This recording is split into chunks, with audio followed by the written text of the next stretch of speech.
Namaskaram everyone and welcome to today's webinar. Today's webinar is an exclusive session and this is being jointly hosted by Indian Medical Association, the Hyderabad City branch and the Indian Academy of Pediatrics Twin Cities branch with the support of UNICEF Hyderabad Field Office and the World Health Organization NPSP unit based at Hyderabad. Welcome you all for today's very important session, and this session has been called for at a very short notice in view of increasing news of the outbreak of measles and a few deaths which are occurring in different parts of the country. So there's a lot of doubts in our mind, and some of us are also seeing patients who are coming with fever and rash. So to understand today's context better and for our next actions, we have put this online webinar, and I'm hoping that we should be able to answer all the queries in your mind. So I'll request all of you to please post your concerns, queries, any doubts that you have, including any suggestions for a joint effort by IMA and IAP in the chat box. And we have experts from UNICEF, WHO, and of course our own pediatricians from IAP and also the senior members of IMA to guide us on how we can tackle this current situation better. I'll now request the Secretary of IMA if he is there. Dayal sir, if the Secretary of IMA Hyderabad is around. Sir, మీరు unmute చేసుకోండి.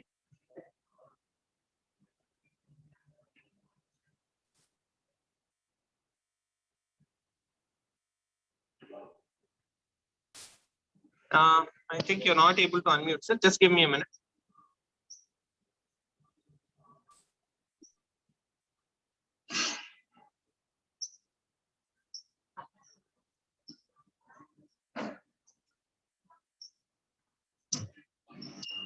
Yeah. Yes. No. Yes. Is the Hyderabad IMA secretary in the meeting now? He's not there, I think.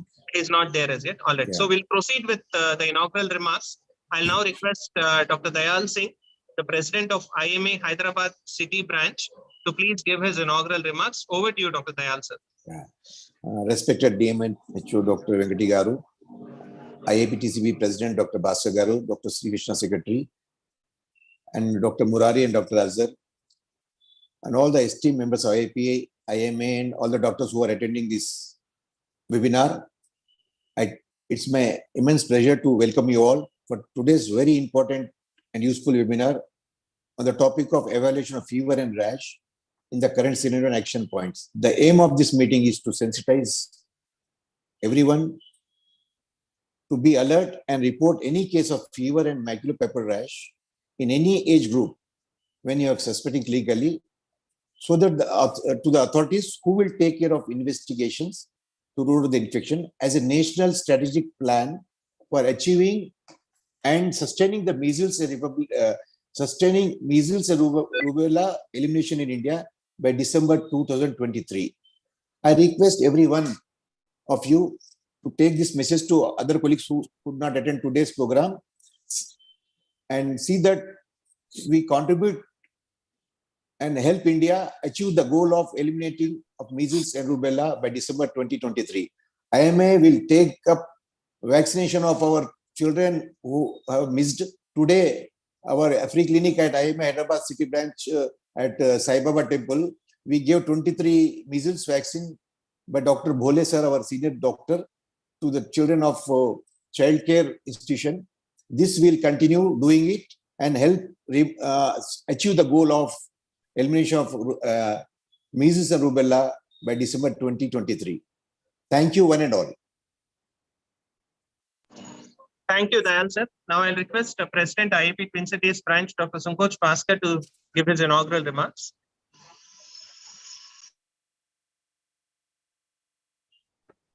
Yeah, thank you, Dr. Sri Krishna. Distinguished members from WHO, UNICEF, Telangana State being represented by our DMHO, IMA President, Dr. Dayal Singh, and my colleague, Dr. R.S. Sri Krishna from IAP TCB, and all the other distinguished participants. Welcome you all to this very important and very relevant issue, that is evaluation of fever with rash. You know the reason why we are meeting here tonight because there's an increased outbreak of measles, not just in Maharashtra, not just in other states, it's across the world. But unfortunately, India is heading the least of the measles outbreaks, which is around 9,500, is on top of the list. Now, we people living in Hyderabad should not feel happy that there are no cases of measles. But measles is being such a contagious disease, it can reach us in no time. It can reach any part of the world in no time. Therefore, we need to be very alert. And we know why there is an increase of measles outbreaks. The main reason is we were all occupied with the COVID-19 pandemic, about vaccinating the people against COVID-19. And then somehow we missed many children, many susceptible infants, not receiving measles vaccine during those 2 years of time. And the effects of that now we are seeing. So probably the surveillance is very much required, and vaccinating each and every child of that susceptible age group below 2 years should receive measles vaccine. And those who had already received should receive an additional vaccine in order to prevent the outbreaks.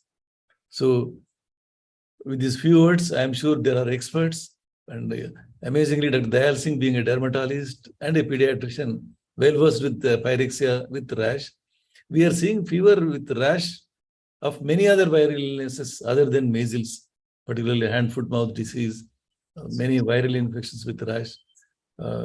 So with these few words now, not to waste our precious time, I hand over to the organizers of this meet. We'll listen from the experts and we'll let us together participate. When I say let us, I mean IAP Twin Cities branch with IMA, WHO, UNICEF, and all the NGOs, and we, all the healthcare professionals, let us get alerted. Let us work together by vaccinating or by creating awareness among the mothers about the measles vaccine, and so that each and every eligible child should have measles vaccine. With these few words, I thank you all for giving opportunity to IAP Twin Cities branch to participate in this important social activity. Thank you, one and all. Thank you, Bhaskar sir. Thank you, Dayal Singh sir. Very important points you've touched on, ensuring every child is vaccinated, and I appreciate IMA who has already started its efforts to ensure all the missed children are getting covered. I know it's a combined effort. The government is in the lead. Each one of us actually has a part to play. On behalf of IMA, very quick words from Dr. Minhaj. Dr. Minhaj sir, just very quick words so that we can proceed with the session. Yeah. Thanks a lot for involving IMA Hyderabad City branch. IAP has its outreach to all pediatricians, but IMA has outreach to around 35,000 doctors all over Telangana state, and especially IMA City branch has reached to around 6,000 medical practitioner doctors. So thanks for involving us. We'll take care that each one of eligible candidate gets immunized for measles, and we'll try to sensitize all our members for this. Thanks a lot, IAP, UNICEF, and WHO for involving IMA Hyderabad City branch. Thank you. Thank you, Dr. Minhaj. Dr. Pawan, very quickly, 30 seconds. Tell us what you're facing in the clinic and what action are you expecting? Yeah, I think just 1 hour back, I called Dr. R.S.V. Sri Krishna saying that, a fever child with, 5 days of fever came with a maculopapular rash on the face and also in the body. And the fever was not subsided for the past 5 days. And he was worked up and there was no signs of any infection in the routine investigations. So more likely maculopapular rash with whole body, with on the face also. And also is having fever persisting. I think I called him to ask what to do.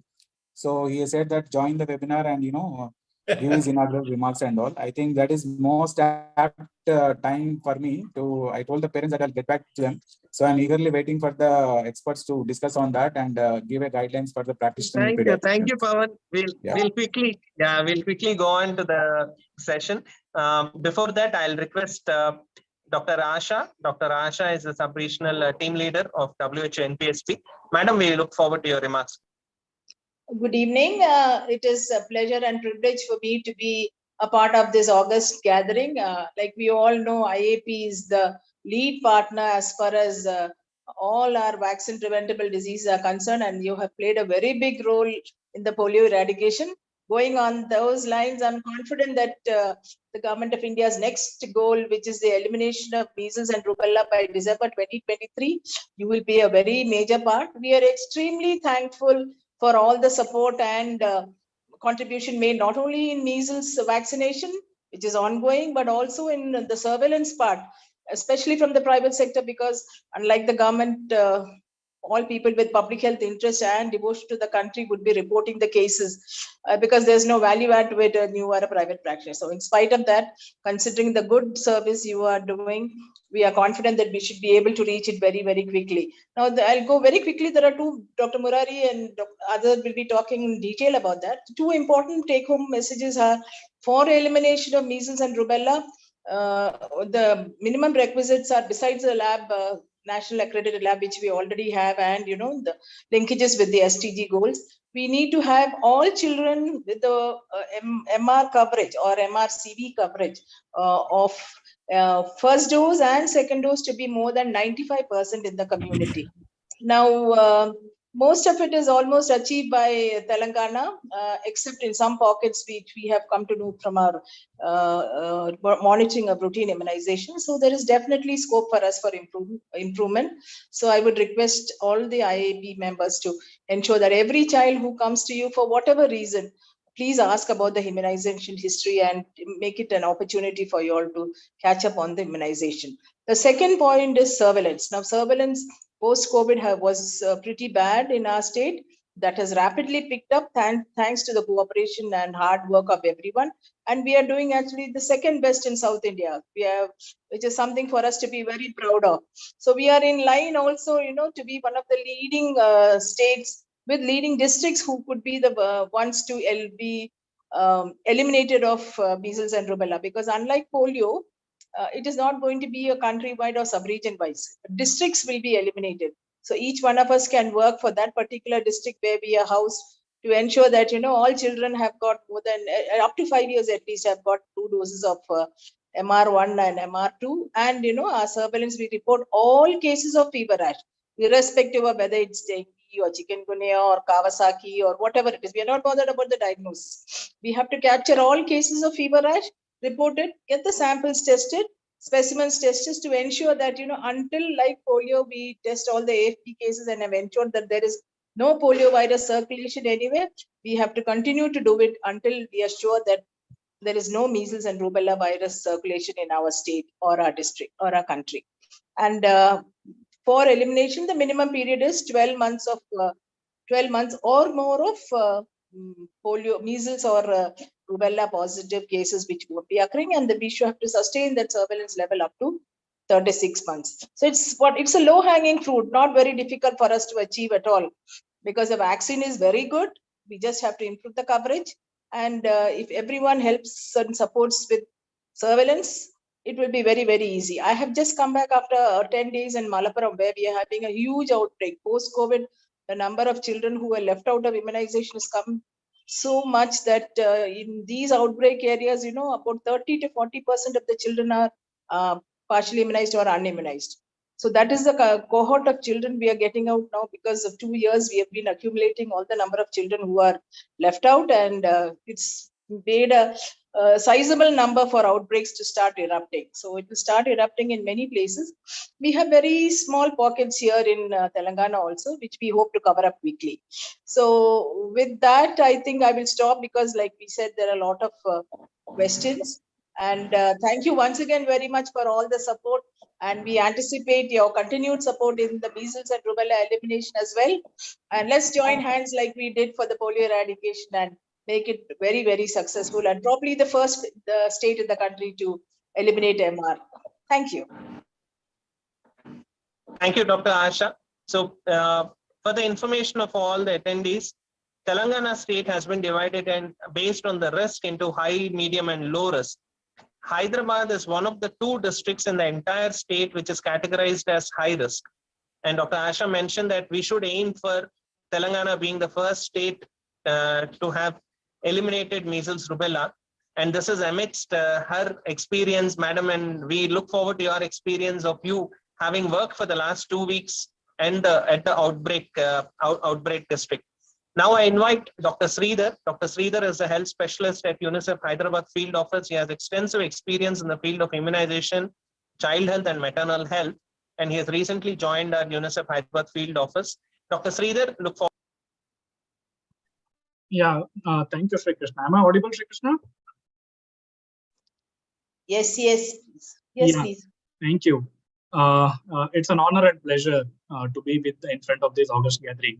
So in the points which I was thinking of sharing with the audience, I think Dr. Bhaskar and Dr. Asha has taken all my points. But anyway, Dr. Bhaskar told this is not only in Hyderabad or Telangana, and not only at the national level, globally the MR cases have been increasing. And the increase when compared to 2020, 2021, almost 79%, there has been increase in globally measles cases. So it is almost double. And earlier I was working in Chhattisgarh. Then previously I worked in Madhya Pradesh, Assam and northeastern states. So from these states, when we look at Telangana, we see Telangana as a role model, be it in healthcare industry, be it in medical tourism, we see it as a role model. Now measles has become a prestige issue for India globally, because Bhaskar told that India is having the highest number of cases globally. Similarly, now within India, Hyderabad is now a prestige issue, because Sri Krishna told Hyderabad is considered under the high risk category. So in 2021, when the Smart City Awards were given in India, Hyderabad received 3 Smart City Awards. One is for Green and Clean City. Second, the most smart waste disposable project which Hyderabad did, and also for the startup in B-Hub. So if we are having a smart waste disposable project city as Hyderabad, why can't we also make it as a measles rubella free Hyderabad? And I think this is the challenge with us. And I really appreciate and congratulate the leadership of our DMHO, Dr. Venkat, in bringing IAP and IMA together for this most critical issue what we are facing now, both at nationally and globally. I think if we join together, I think as Dr. Asha told, it is not a difficult task. We have given role models for many of the things from Hyderabad. I think this also can be one of the example which other cities and other districts in the country can scale up what Hyderabad has done. Saying this, for UNICEF, not only nationally, measles, rubella elimination is a global priority. And whatever support we can give from UNICEF, please do count our support. Dr. Sri Krishna is already there with the immunization team providing day-to-day support. Rest, any other support, please do count UNICEF. We are there and we'll work with it for eliminating measles. Thank you. Over to you, Sri Krishna.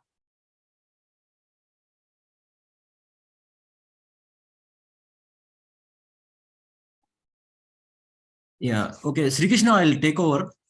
So I'd like to invite our DMHO sir, Dr. Venkati Jumidi. Sir, please can you address sir? DMHO sir. Sir is actually traveling in the train. He said he'll try to join.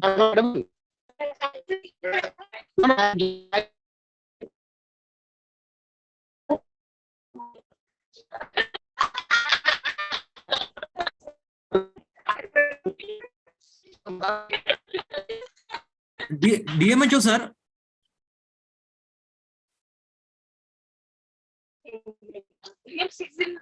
Can you see me?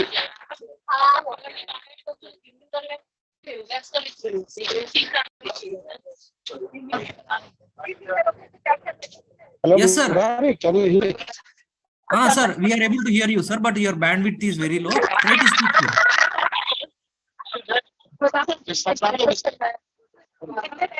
You go ahead. Oh, okay, sir. Fine, sir. Over to you, Murari. Please take it forward. Okay, sir. Okay, thank you, Dr. Sri Krishna. So I like to welcome all IAPians. So you will be having many doubts on this MR elimination. We'll be having the discussion over the panel. So fine, I'll share my screen. Hope Dr. Sri Krishna, please let me know, is the screen visible clear? Yes. Please go ahead. Yeah. So fine, Murari, what we'll do is, don't go into the VPD as yet. Please stop Yeah. after MR elimination is over. There are some very important queries we all have. So Yeah, let those definitely. questions come up and take up. BPD will be present by the other, sir, Yeah, after okay. completion of the MR. So once you finish, we'll put up the questions. Thanks. Yes, yes, sir. Yeah. So roadmap for elimination. Already we have eradicated the polio from the Southeast Asia region. Only few countries are still reporting the polio. Like we have done with the polio eradication. Now we are planning for measles and rubella elimination by 2023 December. So this is measles, we all know, and MR-IEAG recommended currently to develop the roadmap for MR elimination in the recent past, and they have recommended to complete immunization of MR1 and MR2 2 doses by the age of 5 years to have the herd immunity in the community, so that we will be the transmission of the measles and rubella will be stopped. And we are having the 4 strategies for this MR elimination.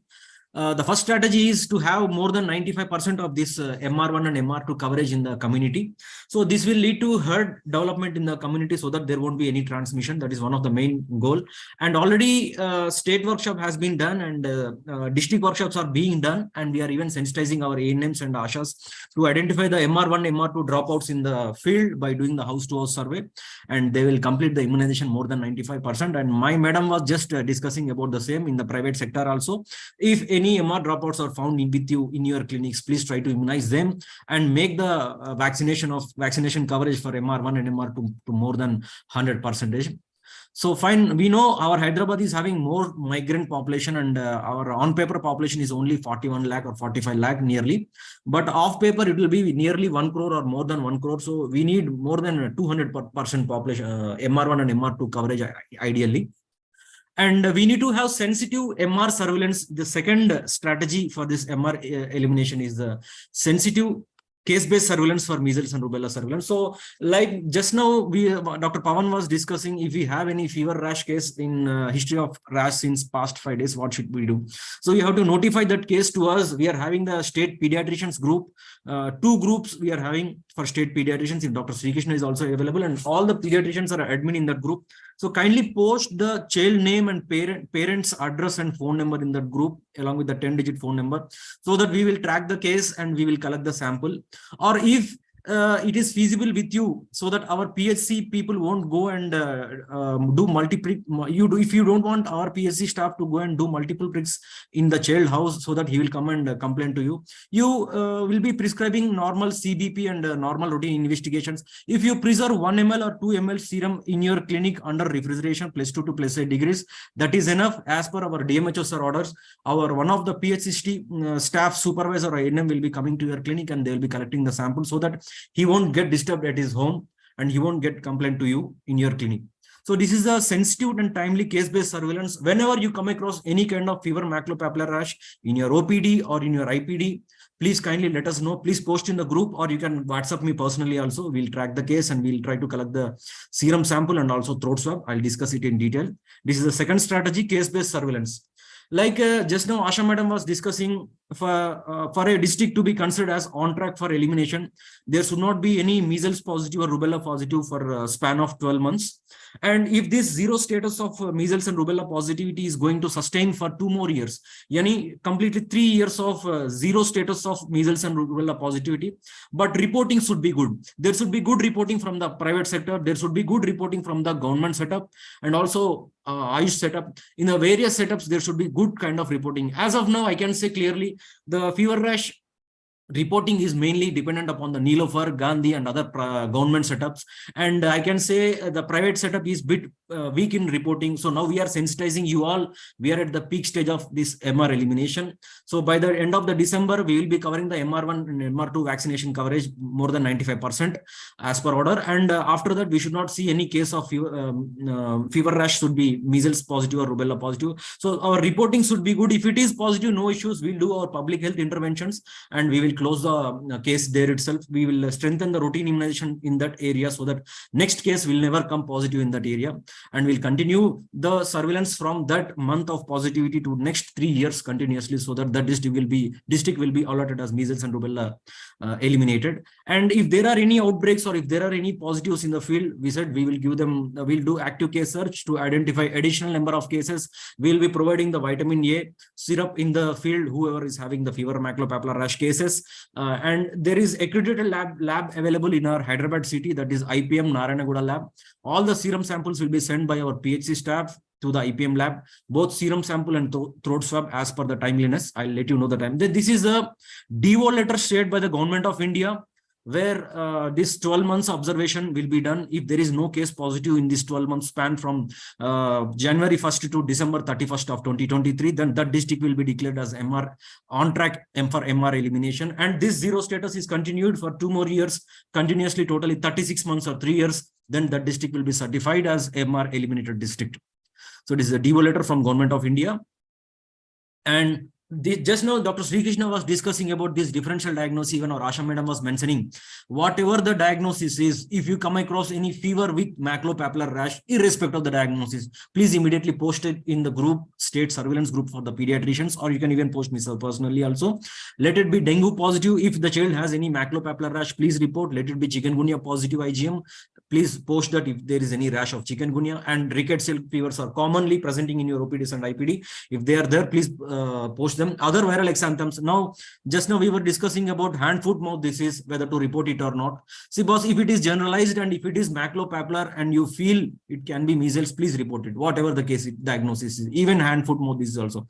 If it is vesicular pustular like chickenpox and classic hand, foot, mouth disease, Kawasaki, Coxsackie virus infection, you need not report that vesicular and pustular. This kind of maculopapular rash in any kind of group, the case definition itself says there is no age limit in reporting maculopapular rash following fever, or in any age group if you strongly suspect measles. In last 3 months history, you need not have rash in front of your eyes also. The rash might have come and it might have disappeared. Still, you can report that case as a suspected fever maculopapular rash or suspected measles and rubella case. So any age group, last 3 months, the rash has appeared, you can still report that case. We will be collecting the samples or we will be filling the CAF as per the timeliness, and we'll rule out as non-measles and non-rubella. I mean, this is surveillance. We are watching, keeping an eye on every case of fever maculopapular rash in the form of syndromic approach, whatever the diagnosis is. So if you have reported some 1,000 cases per year from the IAP and the 1,000 cases are negative for measles and negative for rubella, it means there is no measles and rubella. That is syndromic approach and surveillance concept. If the child is present within 7 days from the onset of rash, we will collect both serum and also throat swab for virology, serology and virology. If the child is present from 8 to 28 days, then we are going to collect only serum sample, and we want to rule out as if it is measles positive or rubella positive or both negative. And if I said you can report 3 months old case also, even though it doesn't have rash or the rash has disappeared, there was history of rash. Still, we will investigate the case. If it is compatible clinically with fitting into the clinical features, then we'll make it as clinically compatible thing. So likewise, we will be collecting the sample, boss. This is the spectrum. This is a slide showing at what timeliness we are going to collect the sample. So in order to decrease the stigma or in order to reduce the patient flow, they may come and complain to you that the government people have come and they have done some multiple pricks. In order to address this challenge, please try to take one serum sample and keep it with you, so that our people will come and collect the serum sample from your clinic. You can preserve it for 2-3 days also. We are having long time, up to 5 days. It can reach the IPM lab ideally. It is a Hyderabad city only, so you can within 48 hours we can send it to the IPM lab. That's it, boss. And even 0.5 ml serum, if you have collected from a child, small child, less than 9 months or like that, if you're unable to give large amount of serum also, no issues. Minimum 0.5 ml to 1 ml serum will be enough for us for the serology of measles and rubella, boss. And serum should be clearly golden yellow, not hemolyzed, boss.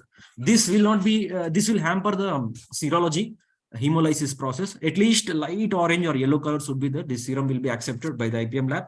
And this is a viral transport media we are having in our WHO office. We'll share with the DMHO office also. This COVID VTM tubes also can be used.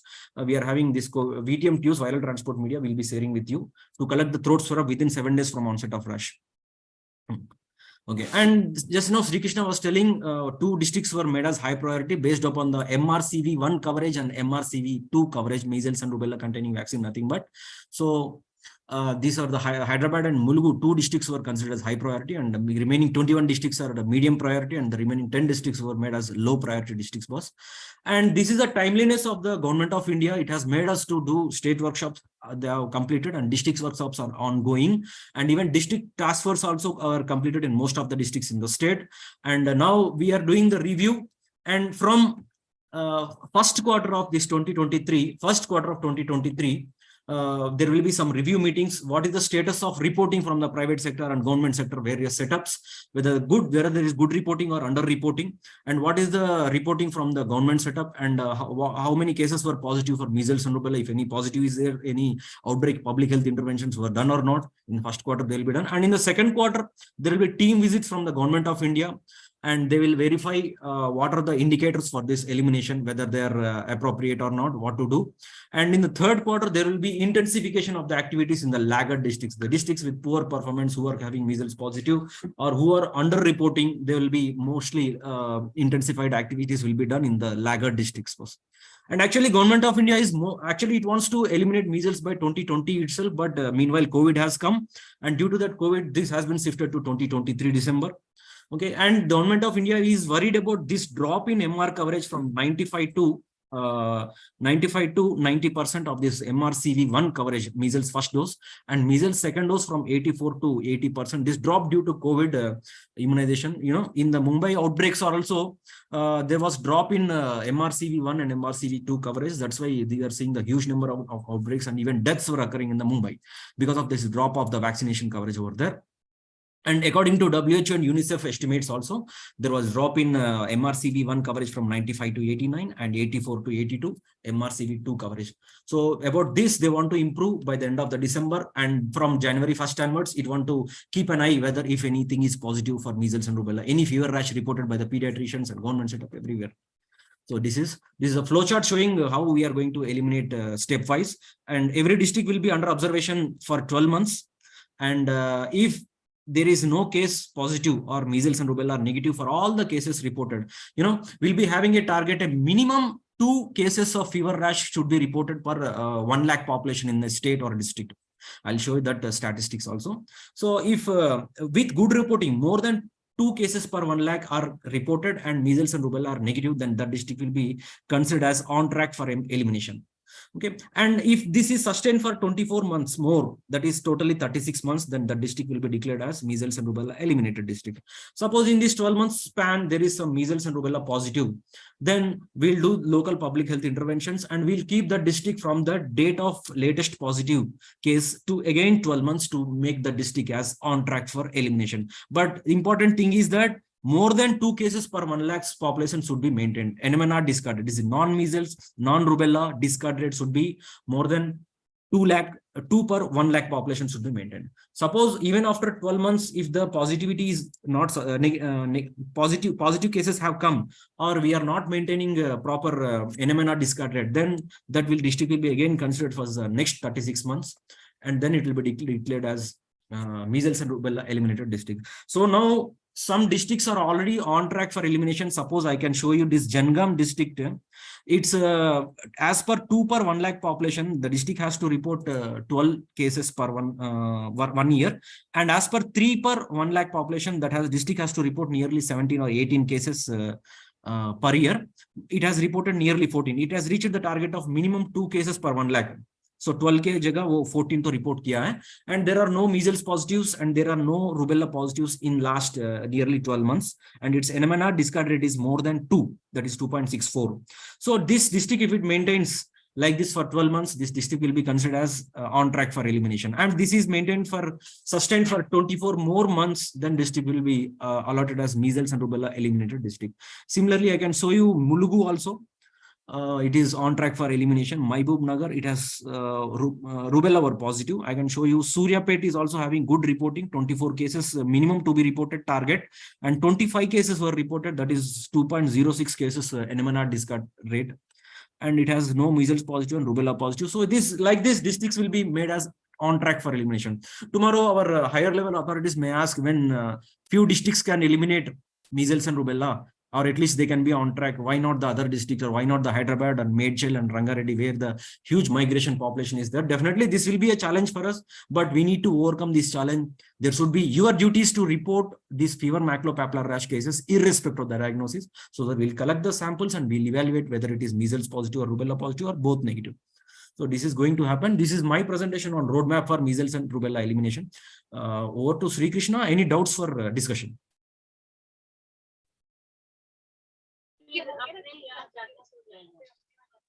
Murari, Sir. yeah, what are the steps we have taken? Just to kindly explain the people what are the steps we have taken in old city and other areas also. Just exactly, just explain. Yes, sir, definitely. So already Hyderabad DMHO office has taken many initiatives in process of this MR elimination. They have done religious leaders meeting and key influencers meeting in Old City to improve the vaccine hesitancy. So there are many groups of communities where the vaccine hesitancy is present. They have sensitized them, they have oriented them, they have promised us they will improve the MR coverage more than 100%, and they have asked us to contact them if there is any vaccine hesitancy pockets, so that they will improve our coverage immediately. And already DMHO Hyderabad office has ordered the district ANMs and Ashas to immediately go and do house-to-house search if there are any left-outs or dropouts for MR1 coverage and MR2 coverage, and immediately vaccine them. The timeliness has been given by the end of December. By the end of Christmas, all the children in the Hyderabad district should be immunized by MR1 and MR2, irrespective of their by if they are not vaccinated in their routine immunization at 9 months and 16 months, they have to receive their vaccine by the end of 5 years, up to 5 years elimination. So these were the interventions done by the DMH office. They have done the Zoom meeting with all the their district health staff, and they have taken these initiatives, sir. Anything more, sir?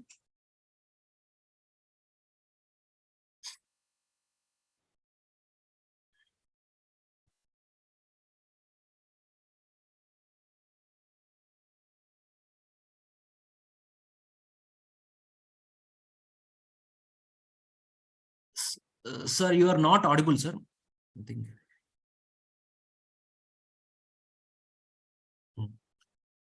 No, sir, you are not audible. Some connectivity issues are there. Sometimes Yes, it is sir, yes, coming sir. and sometimes it is not coming. That's why just I'm chatting in Now the you are box, clear, sir. actually. Now you are clear.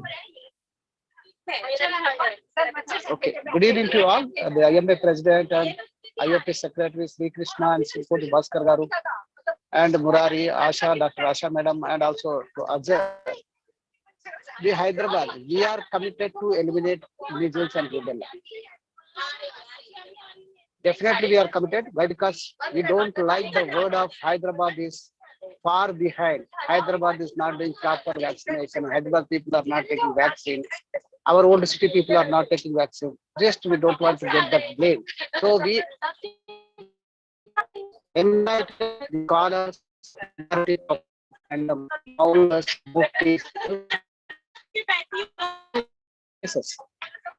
In 2020, we got nearly 500 business cases in 2020. Month November, we got some around 5 to 7 cases. November or October, November might be, as Murari said. So we are getting measles cases. So we want to eliminate. Definitely, we are committed to 100% vaccination, and we don't want to even lose one case. Even I am trying to cover entire, not only in Hyderabad area, where are the areas, pockets in old city and old city border districts also. We want to cover the border district. Like there is the border with the Rangareddy, the border and also not worry. People are not so there's some border issues, even the PSC is border, other districts. So we want to cover all those and all the issues definitely are coming from 100%. So further IAP, everyone.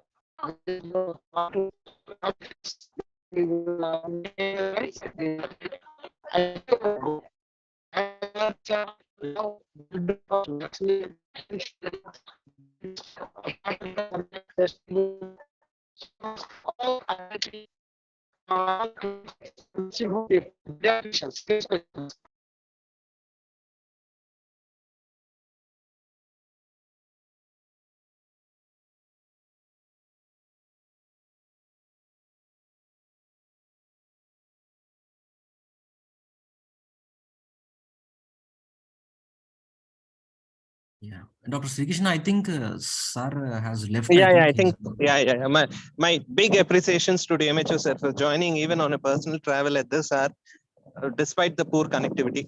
Murari, what I'll do now is, can I put forward questions to you, Dr. Asha, Yeah, and of sure. course, Dr. Sridhar? All Sure, right. Yes, Yeah. please. Dr. Asha, first question, and these are all collections from our interactions over the past, I would say, 1 week plus in our groups. Many of them probably are busy treating patients right now, and they said they want answers to these questions. And that's the reason we're also live on YouTube, and we'll share this with them later. The first question, Dr. Asha, why this outbreak only in certain pockets? Is it influenced by the vaccination coverage? If that was so, it should have kind of started perhaps in the Bimaru states up in the north. Yes, definitely. Vaccination coverage is one prime reason why this measles outbreak should happen in the first place. But the second thing is also surveillance. Unless you have a good surveillance, you will not be picking up even measles deaths. So most of these places, especially in Jharkhand and all, where these big outbreaks have taken place, were in tribal areas. So the reporting was a bit slow. But other places, primary reason is the low routine, MR1 and MR2 coverage. But for something to be there and for it to come out, obviously, we need to have a good surveillance also for us to get it on board. These two factors are very important, and because these two are less, that is why we have been having all these outbreaks. And it is definitely there are huge outbreaks in Bimaru states like Jharkhand, and we are getting it also.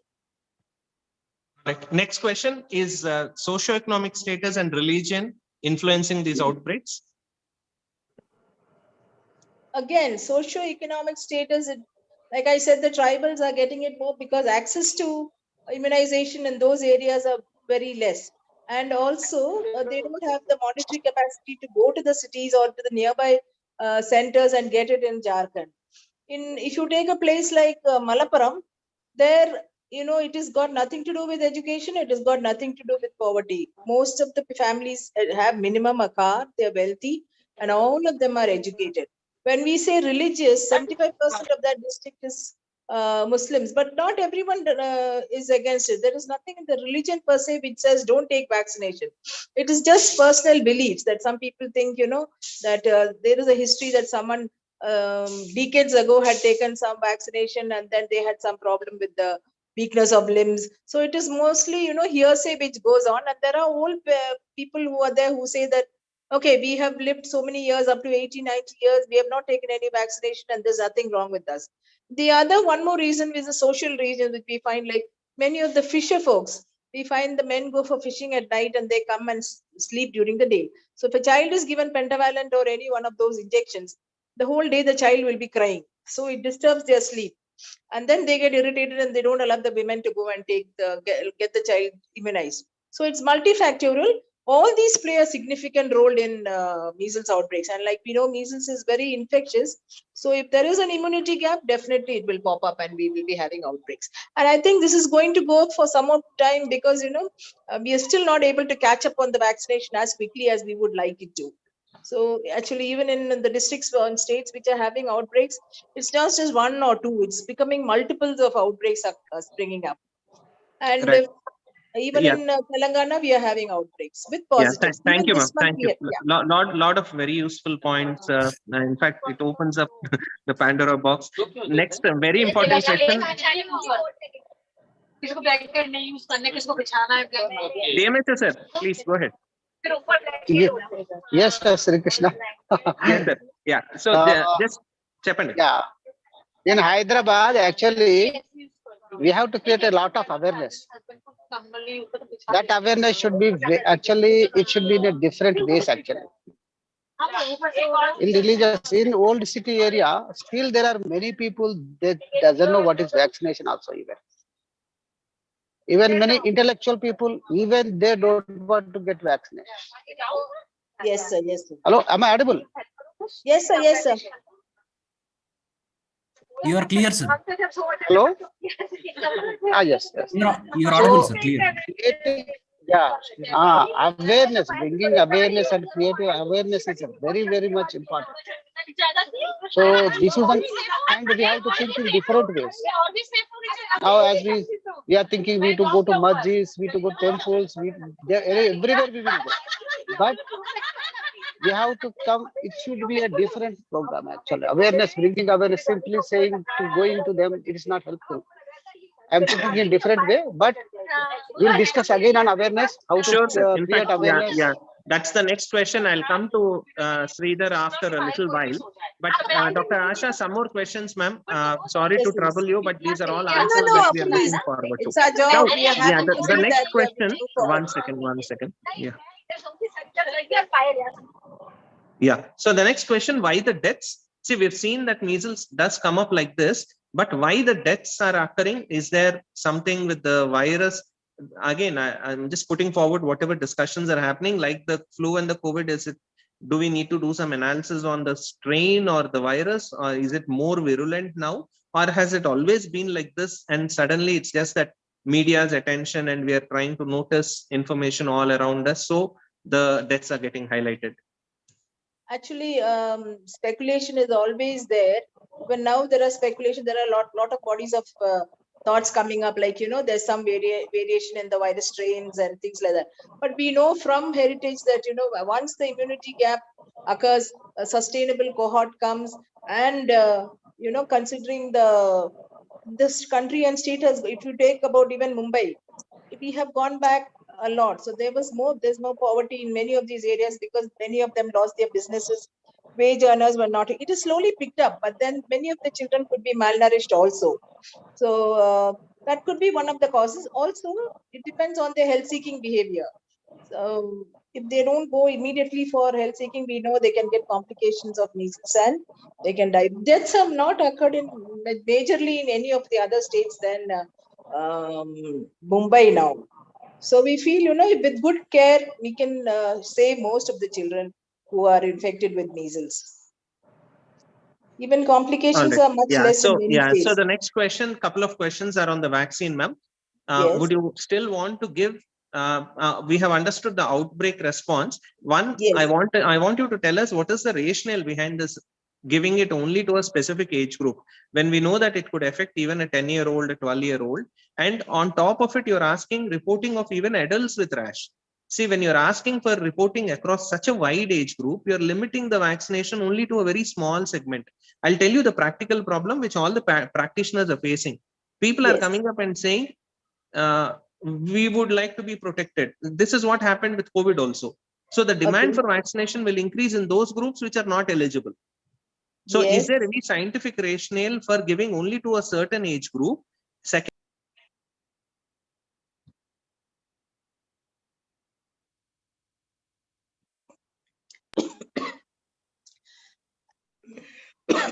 I'm sorry, I can't hear you. Yeah. So the question is, why a certain age group only? How does it work out when you are asking for reporting across all ages? Secondly, only measles, or you still want to give the MR vaccine? Because rubella will now get extra, right, to so many people, and we expect this will blow up a little more. More pockets will get discovered. So much of rubella vaccine you'll end up giving. Is that okay? On the first point, now as a large public health program for interventions, we have taken mainly 5-year age group for both measles and rubella, because we are not only into elimination of measles, we want to eliminate congenital rubella syndrome also. So for that is why, and we find that 85% of children, even now in all these states with the outbreak, are less than 5 years. So if we can catch up those children maximum and cover them, we can really cut down on the transmission. Question number 2 is, Government of India has given an option. If any state feels that majority of their kids are, above the age of 5 group, and they definitely need 5 years, and they definitely want to give it in pockets, they are welcome to do so. But then they should give just epidemiologically significant data to show that, we have majority of our children who are above the age of 5 years, and we need to vaccinate them. On a one-to-one level, we had given MR up to 15 years. So in the private sector, if anyone comes and asks, there is, you are at liberty to give up to 15 years also. Because measles have been very rampant in our country till a few years ago, most of the adults we find are actually naturally immunized measles. We don't get, even though we get fever rash cases, the number of people we get, or the percentage of children we get above 15 years is only 1 to 2%. in Telangana. It was the same thing when I looked at the Kerala data also. So I have yet to look at the national data, but overall we find above 15 years, the number of children or adults who have been infected with measles virus or rubella virus is very, very less. So we don't nearly need Dr. to Asha, target the yeah. So Dr. Asha, the specific question was, so in the outbreak areas, are you immunizing people now till 15 or is it limited to a certain age group? No, we are giving only up to 5 years, only 5 years. And we are not giving the extra dose, which was initially like, like MR campaign. We are just catching up as of now. Like if a child has taken MR1, we give MR2. If a child is totally unimmunized, we give MR1. Then after 1 month, we give MR2. So that's the plan of Government of India now. If we are going to get large outbreaks with this, definitely we will change it to a strategy probably that we will give all children an extra dose and maybe increase the dose up to 10 years or 15 years, depending on the epidemiology. Yeah. So what you're saying is based on the current situation of we're never sure whether it will actually die down or whether it will blow up. So based on where it goes, maybe even the operational guidelines may be changed. Yeah, it will keep evolving as the epidemiology changes. Yeah. So the next question, vaccine efficacy. See, now again, our response is that we're giving it to those susceptible children in those pockets. Now, how long will the protection start to come into effect? And does it really work? Because exposure would have already started happening right now. We know this vaccine is one of the best vaccines we have available in the globally today. So we give it in an outbreak situation. Actually, we only catch up with children who have not been vaccinated, and not all the children living in that area. So they say even if you give it 2 weeks before the child is in the incubation period, there are studies which say that it reduces the severity of the disease which finally comes. We are not sure, it's not 100%, but there are studies which say that. So it is always a win-win thing to give the children vaccines if they have left out all the dose. Yeah, thank you. Can I just move on to Dr. Murari? Murari, if you're around. Thank you. Because this is very, very city specific. Murari, a lot of queries on which cases to report. See, there is a waning pandemic of hand, foot, mouth disease. You would have heard it in the media. A lot of us continue to see this. HFMDs, which have classic lesions with a mild grade fever. So one, should we report any fever with rash? Secondly, should we report those fevers which don't have rash? For example, those which are fever, cold, cough, and you say that they are viral fevers and the rash has not yet come. Do we report? And why this adult reporting? Why is that coming into picture when the whole thing is so specific to children?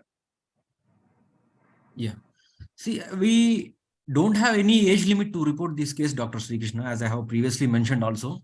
In any age group, in last 3 months, if there was history of fever, maculopapular rash, irrespective of the diagnosis, you can report that and we will rule it out as non-measles and non-rubella if it is not as per the serology and virology.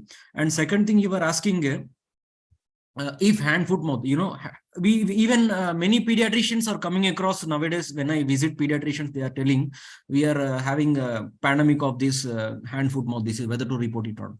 Coming to hand, foot, mouth disease, I can say if you have generalized maculopapular rash followed by fever in hand, foot, mouth disease, if it is maculopapular, I can say it, if it is in initial stage, you can report that case, no issues.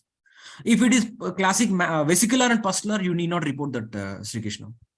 Yeah, so very clear. If it is fever, maculopapular rash, whichever the diagnosis clinically which you are treating, please report. Now tell us this reporting mechanism. From what I understand, we will, internally, I think Sridhar, Dr. Asha, all of us together have to sit down and come with a robust mechanism. I'm sure WhatsApp and others will also be there, and we'll also create maybe a mailing ID to which they can mail or at least put in a message.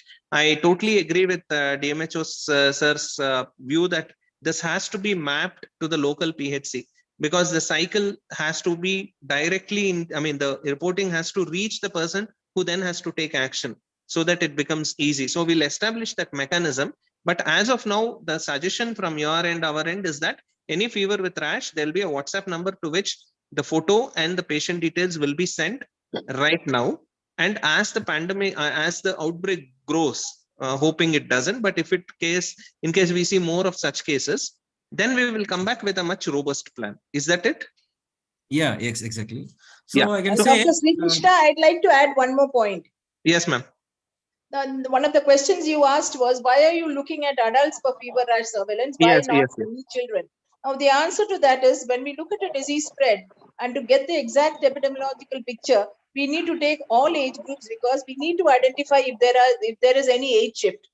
If we do not take adults, if there is an age shift, and say some older people are getting the disease and dying, we will not be able to capture it. Because once the younger age children get immunized very well, we have seen that in all diseases, like we started TD at 10 and 16, because up to 5 years diphtheria cases were not much in well immunized communities. It was coming in higher age group, in young adults, adolescents, and we had patients up to 74 years getting diphtheria in one of the outbreaks in one of the states. So that is why we are looking at samples of adults also, to get a complete picture of the community. Thank you. Yeah, I think that is quite logical. Next is private sector. We have seen this happen with COVID also, wherein the diagnostics initially was so complicated. Later on, only because it was available, it was then moved to the private sector, and it was easier for us to get diagnosis and also reporting. Now, what is the plan in Hyderabad city? Do we have any diagnostic aids in the private sector? Let us say if somebody doesn't want, I stay at Gachibowli high-tech city, and I can assure you, none of the patients whom I have seen today, even if I try to convince them for some level of reporting, I'll take a lot of effort. Is there some way in which I can get a private sector lab to just look at it and then give some evidence of measles or not? Later on, if it is positive, can we then shift it?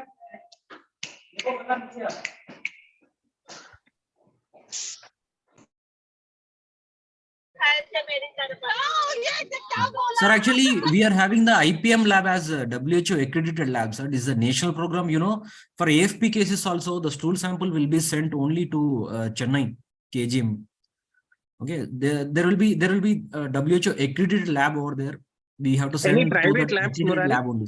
So the Sir? question very specifically is, are there any accredited private labs? No, sir, no accredited private labs. We are having only one government setup accredited with WHO. There we have to send the IPM labs. Sir. Okay, fine. Now, last question. I'll request Dr. Karuna, if you're around, to please ask some of the queries which are there. But before that, Dr. Murari, one more time, if you could just repeat. Let's say a doctor sees a fever with rash, which looks like measles. He will then contact a WhatsApp number. That WhatsApp number will respond back to him saying that, thank you for the report. We will take up the next action. Now, tell us what will happen after this. So after this, our PHC staff will be informed regarding this reported notified case, and they will track the case address. They will go to the home. Ideally, they have to fill the case investigation form, and they have to take the serum sample and throat swab as per the eligibility of timeliness I have shown you. And they will fill one LRF, lab requesting form, and they will send the samples to IPM lab, and they will send the CAF, case investigation form, to WHO office Hyderabad, sir, in DMHS campus Koti. This will happen, sir. So actually, we are facing some issues with some private practitioners that people from PHC are going and doing multiple pricks, and they are coming and complaining to the reporting pediatrician, and the pediatrician who is reporting is feeling a discomfort to report. So in order to prevent that, we have come with one initiative that the pediatrician himself, he recommends CBP and for some other investigation. So he can keep some 1 ml serum sample with him at his clinic in the refrigerator to maintain the cold chain. And one of our A&M staff will come and they will collect that serum sample. So there won't be any issue of these multiple pricks and they coming disturbing you. And meanwhile, they will also take throat swab if he is eligible in that 7 days from onset of rash, and he'll send the both serum sample and throat swab as per eligibility to IPM lab in conditioned ice pack, sir. Yeah. So once it goes to IPM, what happens next, Dr. Murari? So who gets the report? There are multiple people in this, from the patient till the A&M. So who gets this report and when will the report come? Sir, we WHO people, we get the report, sir, through IPM lab. They'll upload in the portal and we get the results. Within 1 week to 15 days, we get the results, and immediately we'll post in the group also how many cases were positive till date. If, for example, I have shown you how many cases of Hyderabad were reported and Jangam were reported, how many were positive in the district. Till now, 58 cases of measles were positive and 35 cases of rubella were positive in the state, sir, yet till date this year, 2022. 1 week is a very long time, Murari. You want us to suggest isolation for these suspected cases for whom sample is taken?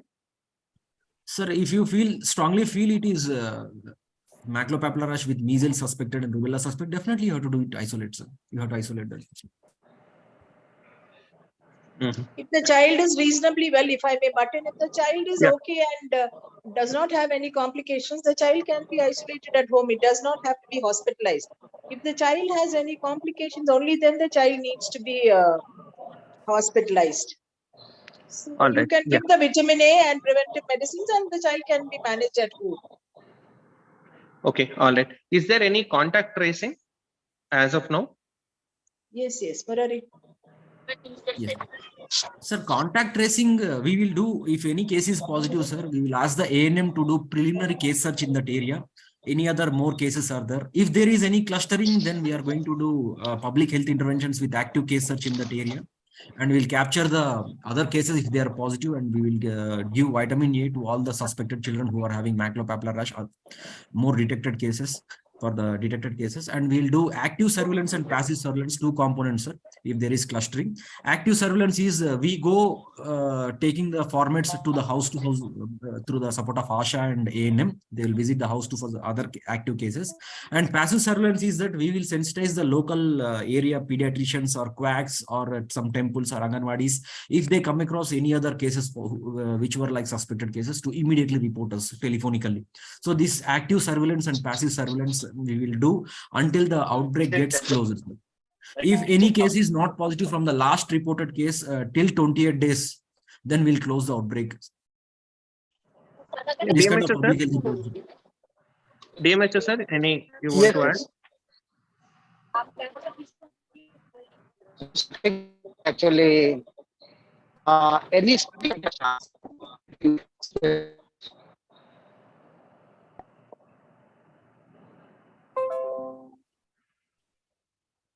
I think we just lost him.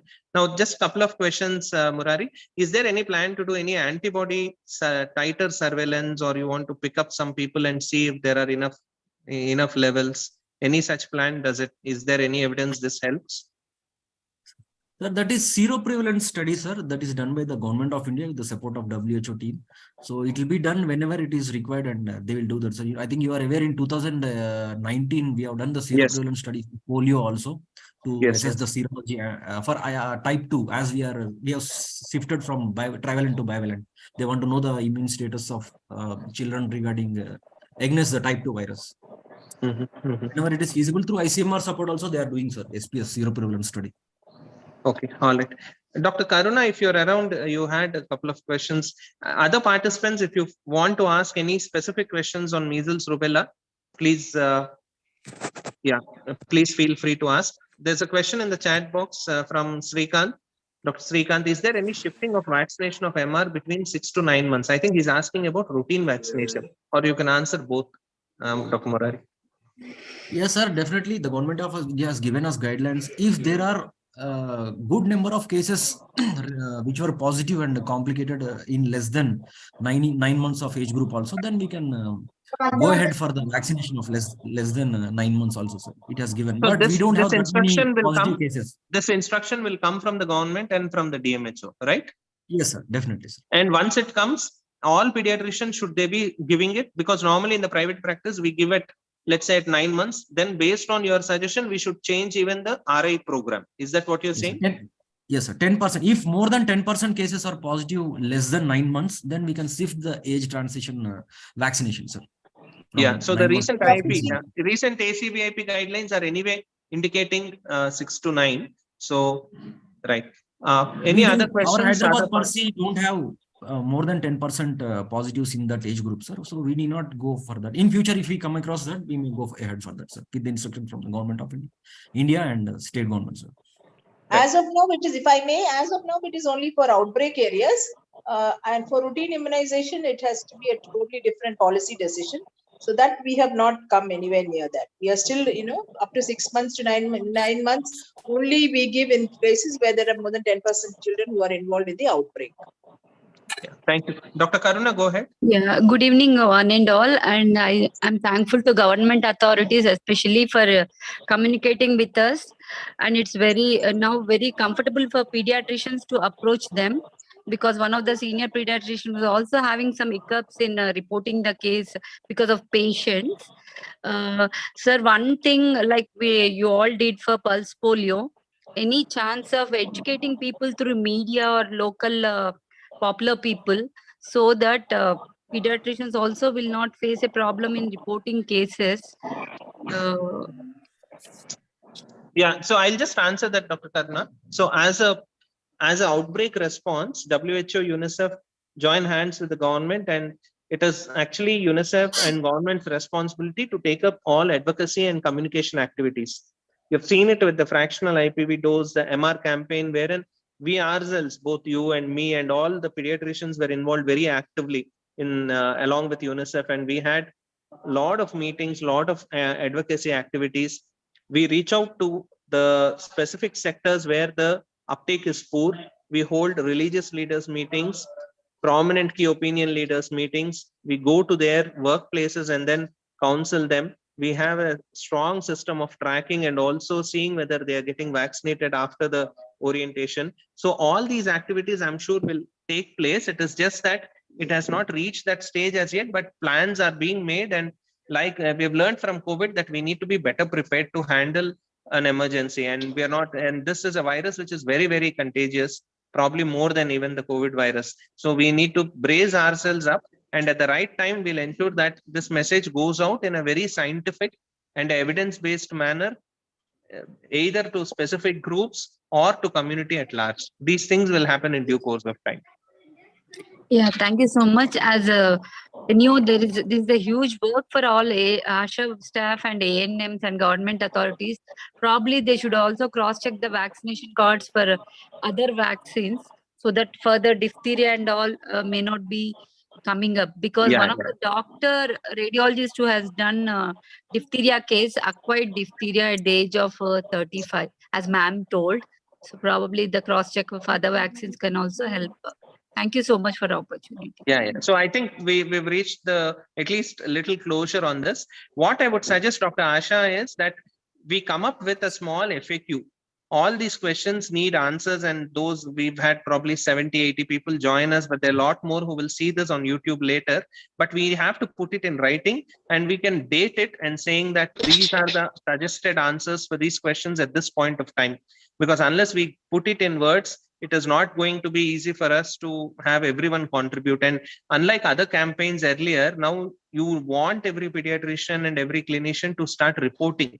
So they need to know the entire, the whole story. Only then the confidence comes in the system and they'll report. So we'll make sure we'll come up with a FAQ. Is there any FAQ already on this?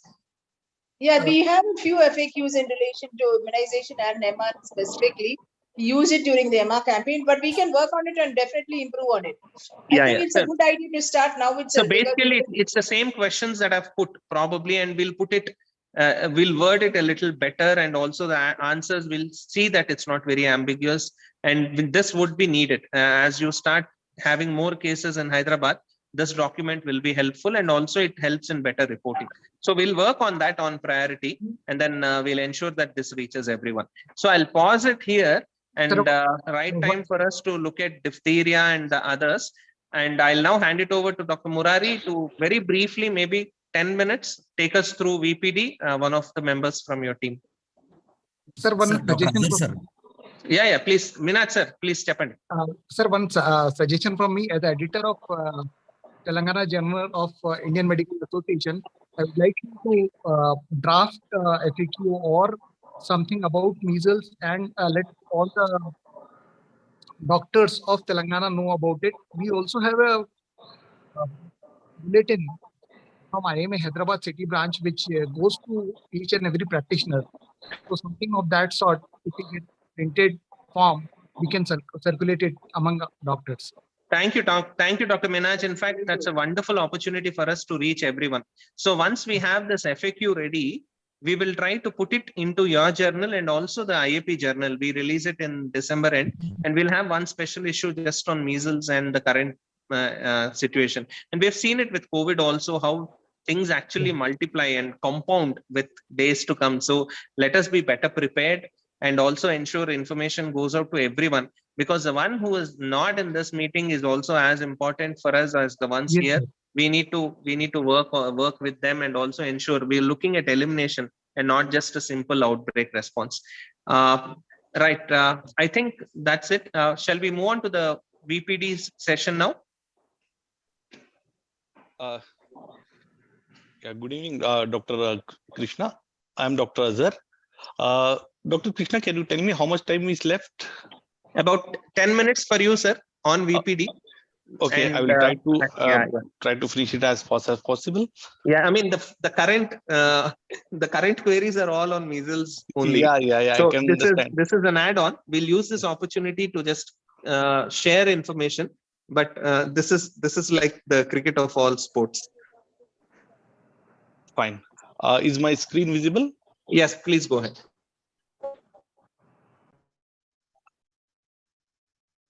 Okay. Since we have a long discussion on measles rubella, so I will try to finish off as fast as possible. I'll be discussing on AFP surveillance as well as DPT surveillance. Before I move to the next slide, I would like to thank all the IAP members. Because of your contribution and support, we were able to eradicate polio from India. But if you see, we have eradicated polio from India, but there is still threat of importation of wild polio virus from our neighboring countries, especially Pakistan and Afghanistan, because we have not achieved global eradication. So if you see the data of wild polio cases comparatively between 2021 and 22, we see there is an increase of cases from previous year to this year. This year, almost 30 wild polio cases were reported. Out of these, 20 were from Pakistan and 2 from Afghanistan and 8 from Mozambique. In previous year, there were 6 cases, 4 from Afghanistan, 1 from Malawi and 1 from Pakistan. So if you see Malawi and Mozambique, these are the 2 odd countries because they were polio free. And there was importation of wild polio case from Pakistan to Malawi last year, and this year from Pakistan again to Mozambique. So this threat is still present to India also. India, since it is neighboring country, there are a lot of people moving around from Pakistan and Afghanistan to India, and people going from India to these countries. So we need to be always on alert and have a sensitive surveillance so that we can able to identify any importation that has occurred and immediately curtail the further spread of virus in the community.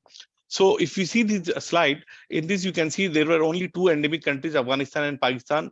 Since last 5 to 6 years, we can see continuous cases are being reported. The most recent cases of wild polio virus reported in Afghanistan was on 29th August, whereas in Pakistan it is on 15th September. So continuously there is transmission going on in these countries. So we need to be always on alert, and it is not that we have eradicated polio, then we can lower our guards. No, we need to be on alert so that we can timely take an action if at all any importation has occurred. Only through surveillance system we will be able to identify any importation that has occurred. So that's why I request all our doctors to be active and report AFP cases. If we see the global data, WHO has divided the world in 6 different subregions. If you see the AFP cases that has been reported between 2021 and 22, there was increase from 21 to 22. 91,000 AFP cases were reported, and the number of wild polio cases has also increased. Also, simultaneously, there is increase in VDPV cases as well. There were 466 cases in 2021, whereas this year there is 528. Somewhere this indicates that somewhere there is low population immunity, which we need to improve through routine immunization, especially in African countries, Central as well as Southeast Asian African countries. We see a lot of surge in number of VDPV cases. In Eastern Mediterranean region, if we see where India also belongs, there are 162 VDPV cases that has been reported. So this is the map. You can see the places where the VDPVs were reported. Green denote the type 2 VDPV, whereas yellow states the type 1 VDPV, and the red spots are wild polio cases.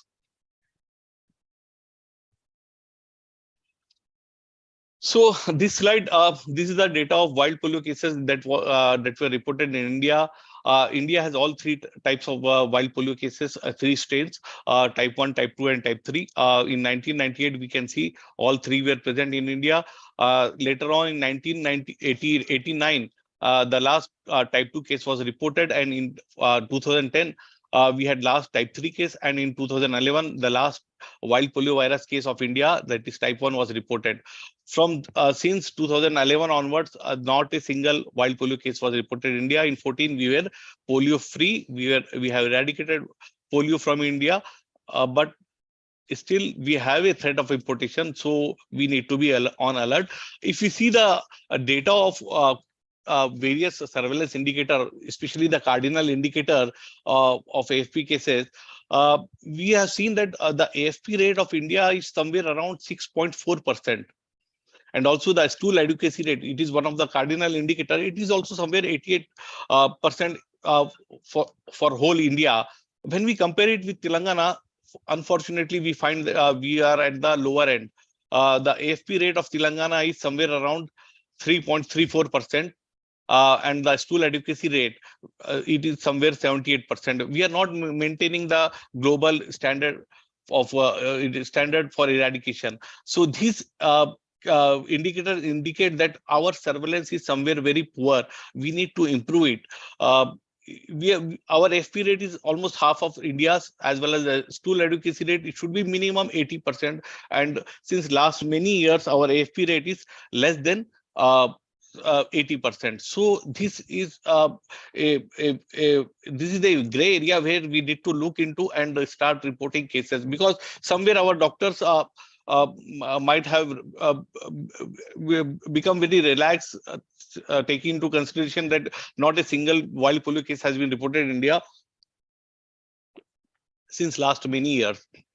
So please, I would like to request all our doctors, please be on alert and always report any case of weakness or flaccidity in any child less than 15 years of age, or paralysis in a person of any age in whom polio is suspected.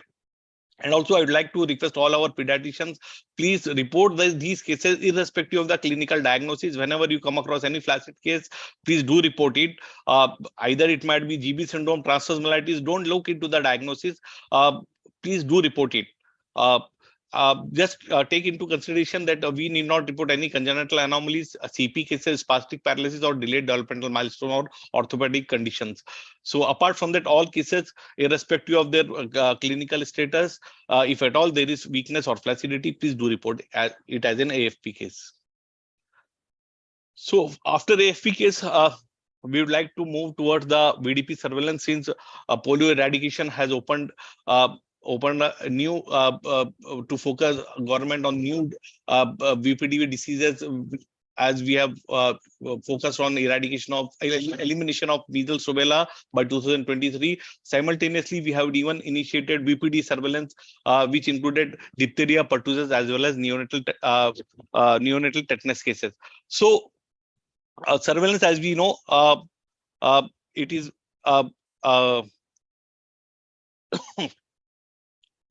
it is an important tool to know the epidemiology of the disease, as well as through surveillance we can come to know the impact of our vaccination coverage in different areas.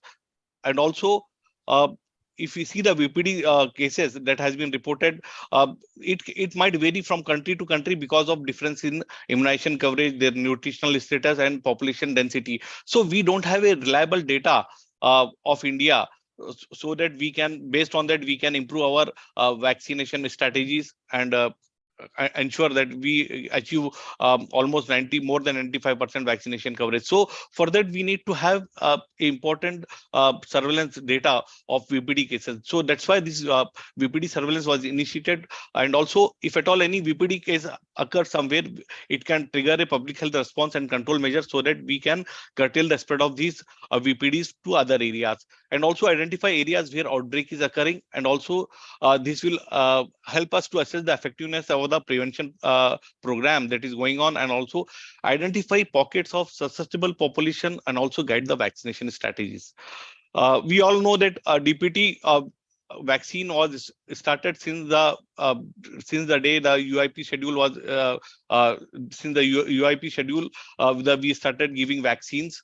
The DPT formed the backbone of the current UIP schedule as well.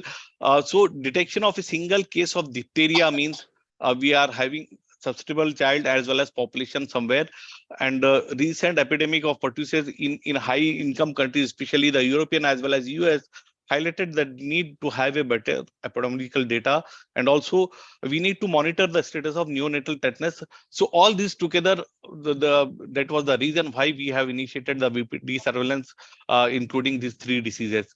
So I'll just take you as soon as possible through the various case definition that we need to, based on this, we need to identify and report these PPD cases. So the first and foremost is diphtheria. We have made the case definition very simple so that all doctors can easily identify and report these cases.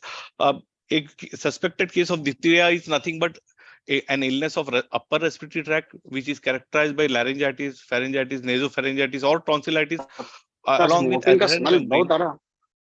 Yeah, pardon? Along with adherent membrane on tonsils, pharynx, or nose. So whenever a doctor come across any of this type of case, please do report it. Maybe sometimes you may not feel it might be diphtheria, but since it fits our case definition, so please do report it. Here, one thing is very important. The date of onset is very important for all the cases. So here, the date of onset is nothing but date of sore throat, where the patient develop pain or scratchy sensation in the throat when he is swallowing or when he is talking. So this is very important because based on this date of onset, we are going to collect the sample. So the sample that we are going to collect for diphtheria is nothing but throat swab. We are going to collect 2 specimens of throat swab using Ames transport media and maintaining cold chain. We will transport it to the WHO accredited lab that is at the Fever Hospital in Telangana. So the next disease which we are focusing is on pertussis. The case definition for pertussis is a person of any age with a cough lasting more than 2 weeks or of any duration in an infant or any person in an outbreak setting without a more likely diagnosis and with at least one of the following symptoms on observation or parental report. It can be a paroxysms of cough, inspiratory of post-tussive vomiting, or apnea in infants. Or in case if a clinician suspect it to be a case of pertussis, then he can report it. I would like to just remind all our doctors that there is no age limit in case of pertussis and diphtheria cases. They can be reported in any age group. So in pertussis also we are collecting 2 types of specimen. One is a serum sample and one is nasopharyngeal swab. The duration for collecting the nasopharyngeal swab is within 4 weeks. We need to collect 2 quantity of specimen using Ames transport media with charcoal, and we need to collect serum sample between 2 weeks to 12 weeks duration from the date of onset. Then we are apart from the case that is being investigated and the sample is collected, we are doing public health control measures. We are doing the survey to identify more cases in the area so that we can identify how many susceptible individuals are there, and we can properly take control measures and immunize all the due children in that area. So the post-exposure the public health intervention that is being done is providing post-exposure antimicrobial prophylaxis to all the contacts, as well as providing pentavalent or DPT vaccine to children less than 7 years of age. And the person who are more than 7 years, we recommend giving TD vaccine depending on the availability. The last disease under DPT surveillance is neonatal tetanus. The case definition for neonatal tetanus is any neonate who could suck and cry normally during the first 2 days of his life, and who between 3rd and 28 days of age cannot suck normally, becomes stiff or has convulsions, or both. That is jerking of the muscles, or any neonate who died of an unknown cause during the first month of his life. Here, the date of onset is inability to suck. For neonatal tetanus case, we are not going to collect any sample. We are solely relying on the clinical aspect. So clinically, we are diagnosing it as an neonatal tetanus case.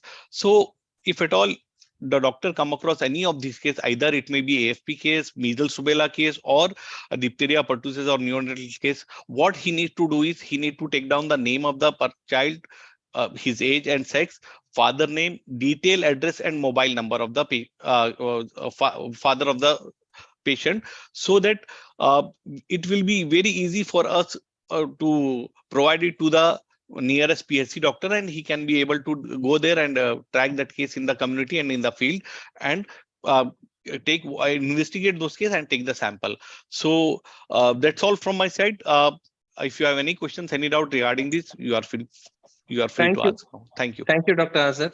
You could stop screen share. Yeah.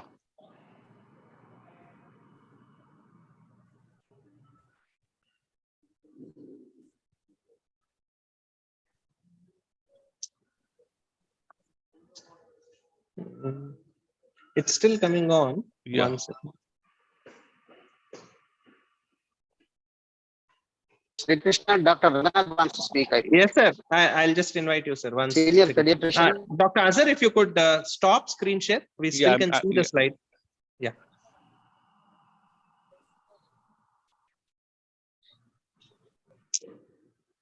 Right. Now I invite Dr. Ranganath, sir. Sir has been the past president of IAP Telangana, IAP Twin Cities branch, and is now the chairperson elect for the National Infectious Disease chapter of Indian Academy of Pediatrics. Dr. Ranganath, sir, has got rich experience of working in the public sector and passion for infectious diseases. Ranganath, sir, we look forward to your comments. Please, sir. Thank you, Dr. Venkat, for giving me this opportunity. After a long time, I'm seeing you on the screen. I'm on the way to Sydney. Yes, sir. Yes, sir. Right. Right. No. The thing is, you are now. I'm the DMH Hyderabad.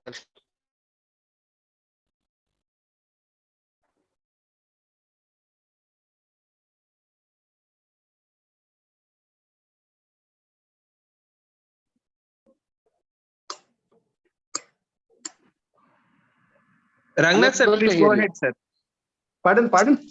Yeah, we're not able to hear you. Please go ahead. Yeah. No. Right now, am I audible? Yes, sir. Yes, now you're audible. Go ahead.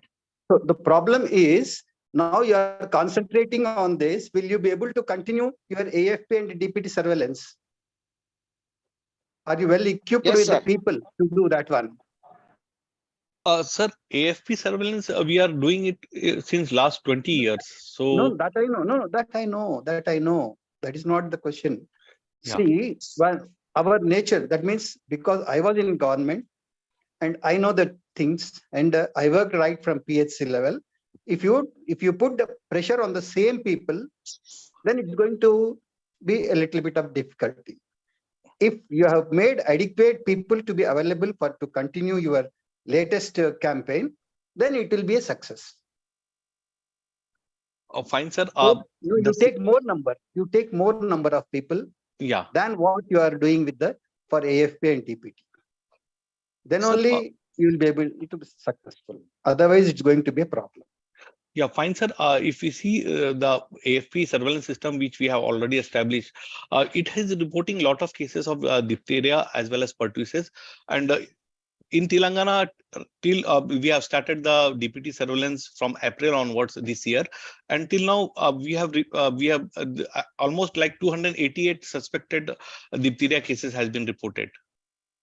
So it indicates that somewhere the surveillance system is capable enough to report multiple, cases of multiple diseases simultaneously, because we are following a system where we have established different WhatsApp group and made it convenient for the doctors to report any type of case.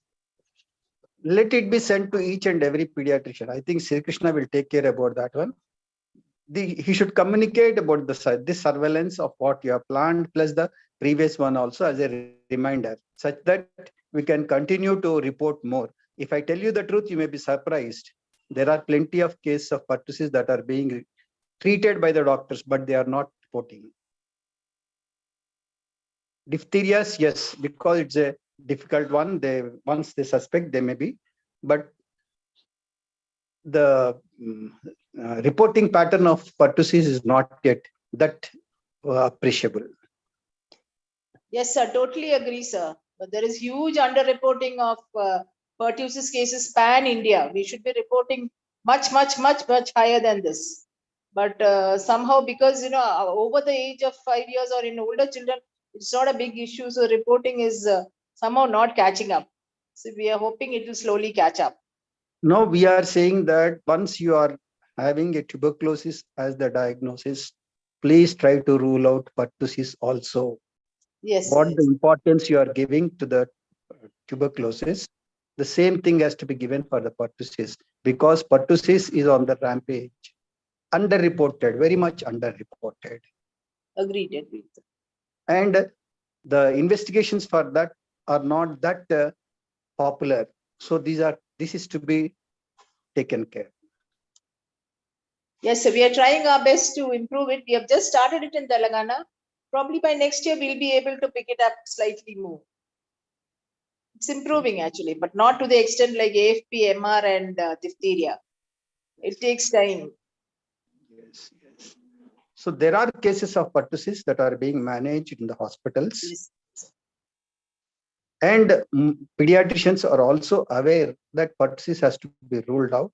Now the reporting should have gone up. And as yourself are saying that it is not being underreported, let us concentrate on pertussis being reported more with a request with the IAP and other associations which are dealing with this, and make them, let us have a call or a meeting or something to increase the pertussis reporting.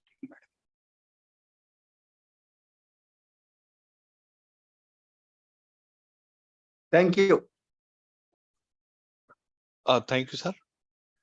Thank you, sir. So I think we can now close this meeting. The follow-up actions, as I see, are that we'll come up with a small FAQ booklet, which explains exactly what to do in the next maybe 1 week, 2 weeks, very time-bound based on the current context. And we'll ensure this information goes out to every pediatrician. Immediate action by tomorrow evening, we'll have a small one-pager maybe, which has the contact number and the small algorithm or SOP on what to do if you see a fever with rash. Let this first come out from both IMA and also IAP to all its members, and we'll further continue to build on it. And our full support on behalf of UNICEF and also IAP for advocacy and communication to ensure that we tide over this tough phase well. We have a lot of experience from the COVID pandemic, and our health systems are very, very resilient. We face tougher situations, and I have no doubt why we can't tide over this with everyone's support and cooperation. Thank you, everyone. A big thanks to the team from WHO, Dr. Sridhar from UNICEF, and of course, the entire army of physicians from IAP and also IMA who have joined us today. This live session will also be available for later viewing on YouTube, and I hope it will be useful for those with all those questions in their mind. Thank you, everyone. Thank you, Dr. Sri Krishnan. Thank you. Thank you.